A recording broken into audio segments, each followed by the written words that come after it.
మనం ఎట్లా రాయాల? ప్రణవం పలకండి. ప్రణవం.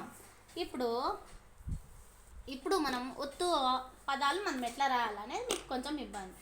ఇప్పుడు ప్రణవం పలకండి. ప్రణవం. ఇప్పుడు ఇక్కడ ఒత్తుగా మనకి ఎక్కడ ఏది కనిపిస్తుంది? ఏ ఒత్తుండే అక్షరం అది? ప్రణవంలో ఒత్తుండే అక్షరం అది? పాకి ఏమి ఇచ్చినాం? పాకు రావత్తిస్తే ప్రా అయింది కదా.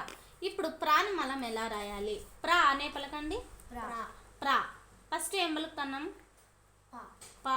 తర్వాత తర్వాత రా. ఫస్ట్ ఏం అక్షరం పలుకుతున్నాం? పాని పలుకుతున్నాం. సెకండ్ అక్షరం ఏం పలుకుతున్నాం?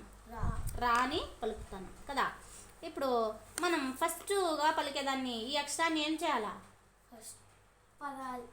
ఫస్ట్ ఇది పలికేదాన్ని అక్షరాన్ని ఏం చేయాలా? అక్షరంగా రాయాలి. సెకండ్ పలికేదాన్ని ఏం చేయాలా? సెకండ్గా ఏం పలుకుతున్నాం మనం?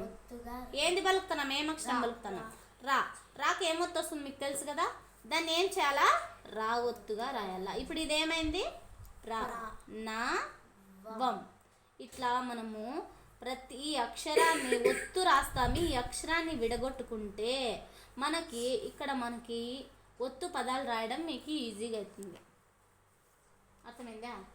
ఇప్పుడు ఇలానే మనం స్వస్తి రాసినాం, స్వరాజ్యము రాసినాం, కర్మ రాసినాం, కర్త రాసినాం, ఇంకా ప్రణవం కూడా రాసినాం.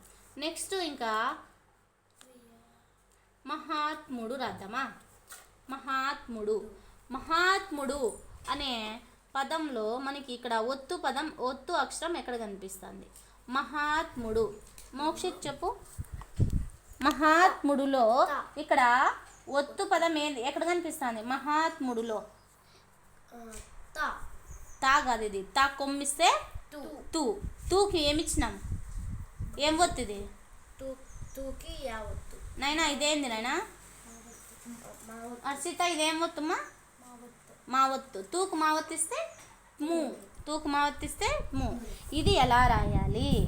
ఈ అక్షరాన్ని మనం ఎలా రాయాలి చూడు. మాను అలా రాస్తాం, హాను కూడా అలానే రాస్తాం. మూను ఏం చేయాలి? మూ పలకండి. మూ. ఫస్ట్ ఏం పలుకుతున్నాం? తూ. Very good Harshita. నెక్స్ట్ మూ పలకండి. మూ. లాస్ట్లో ఏం పలుకుతున్నాం? మూ. తూ మూ. మన పలికేటప్పుడే మన స్వరంలోనే తెలిసిపోతుంది లాస్ట్లో ఏమొస్తుందో అదే మనం ఒత్తుగా రాయాలి అని. ఫస్ట్ మనం ఏం పలికినాం? తూను పలికినాం. ఫస్ట్ ఏం పలికినాం? తూ. సెకండ్ ఏం పలికినాం? మూ కదా. ఫస్ట్ ఏం పలికినాం? ఈ అక్షరాన్ని ఏం చేయాలా? మనం అలానే రాసుకోవాలి. ఫస్ట్ ఉండే ఈ అక్షరాన్ని మనం ఏం రాయాలా? అక్షరంగా రాసుకోవాలి ఇక్కడ. నెక్స్ట్ ఏం పలుకుతున్నాం? మూ. దీన్ని ఏం చేయాలా? మా అంటే ఇది మా రాసుకోవాలి. మా ఒత్తు మీకు మైండ్లో ఉండాలి అప్పుడే. మా ఒత్తు మీకు గుర్తున్నాయా? ఒత్తులు వస్తాయి కాబట్టి మా ఒత్తు ఏం రాయాలి? ఇక్కడ మూనే తీసుకుపోయి ఇక్కడ ఒత్తుగా రాయాలా. అప్పుడు ఇంకా నెక్స్ట్ ఇక్కడ ఉండేది డూని ఇలానే రాస్తాం. ఇప్పుడు ఏమైంది అంటే మహాత్ముడు. Very good. మహాత్ముడు.